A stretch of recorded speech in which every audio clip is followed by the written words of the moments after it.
K-State enrollment is up for the third year in a row after a decade of declines.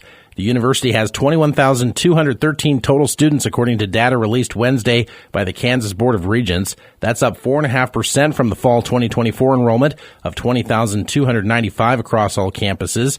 Officials said in a statement that K-State this semester welcomed its fourth largest first-time freshman class in university history with 3,788 students. Enrollment is 16,929 for students attending courses at the Manhattan campus in person. K-State President Richard Linton spoke about the turnaround in enrollment numbers during a visit to the Manhattan City Commission in late September. We all know how important student enrollment is, and it was the biggest issue when I arrived in Manhattan some 3 years ago, and we were a little bit above 18,500 students when we started. If you remember, it was a tale of about 8 or 9 years of decline. K-State officials said the college's graduation rates continue to be significantly higher than the national average for public four-year universities. The university retains nearly 86% of its first-time freshmen and graduates 71.5% of students within 6 years. Katie Allen remains on the Manhattan-Ogden School Board in spite of a second wave of public comments asking her to resign on Wednesday.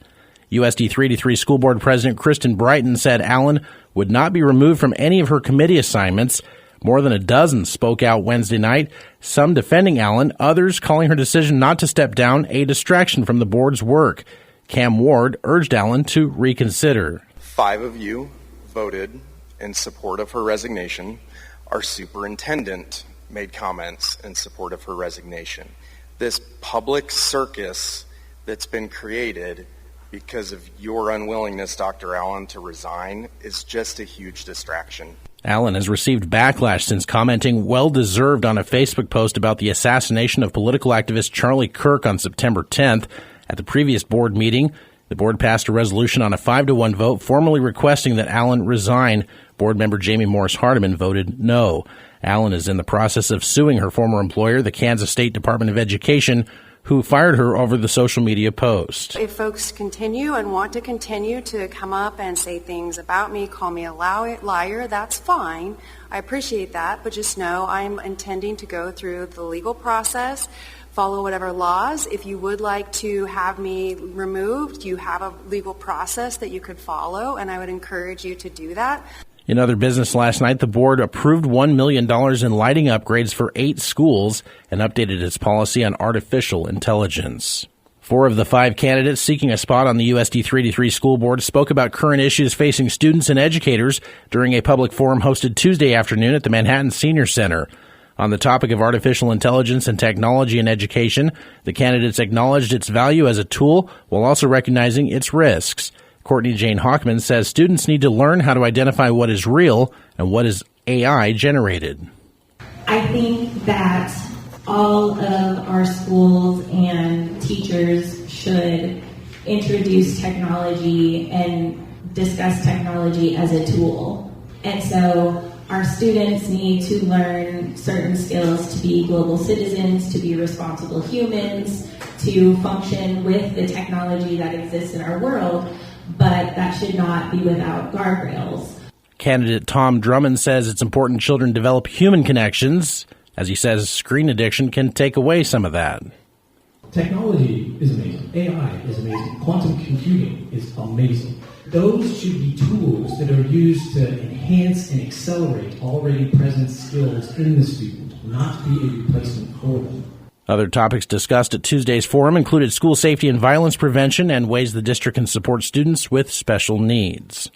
A Manhattan teenager arrested in April in connection with 2 shootings late last year is now being charged as an adult. Court records show 18-year-old Dontavius Temple is facing 2 counts of attempted first-degree murder, 3 counts of criminal damage to property, criminal discharge of a firearm into an occupied vehicle causing bodily harm, and criminal use of weapons. Temple was previously held in a juvenile detention center and has since been transferred to the Washington County Jail. His case has been assigned to Judge Grant Bannister with a preliminary hearing now set for October 21st in front of Judge John McNish. The charges stem from shootings that occurred on November 30th and December 1st of last year in Manhattan that left 4 adults injured and involved 7 children who were inside a home at the time. Several other suspects have also been arrested. Riley County Police say the investigation is ongoing. And that's a look at news this morning. I'm Brandon Peoples, News Radio KMAN.